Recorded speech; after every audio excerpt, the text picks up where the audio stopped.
Bismillahirrahmanirrahim. Assalamualaikum semua. Alhamdulillah, hari ini memang cukup memenatkan guys ya. Sebab aku ada kesibukan sedikit guys ya pada hari ini. Ialah aku hantar mak aku pergi hospital guys ya. Sebab mak aku tak berapa nak sihat. Dan semuanya alhamdulillah berjalan dengan lancar. Dan tak adalah penyakit tu teruk sangat.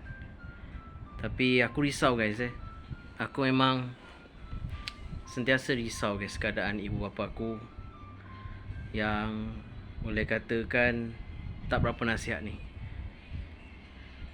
Kita sebagai anak tu rasa macam risau pun ada.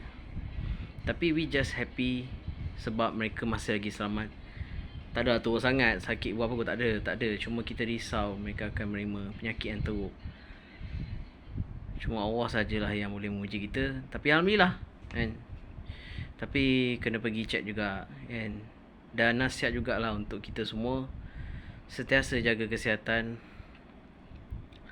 Dan walaupun batuk, demam ke, kalau demam dah beberapa hari guys, pergi hospital kan.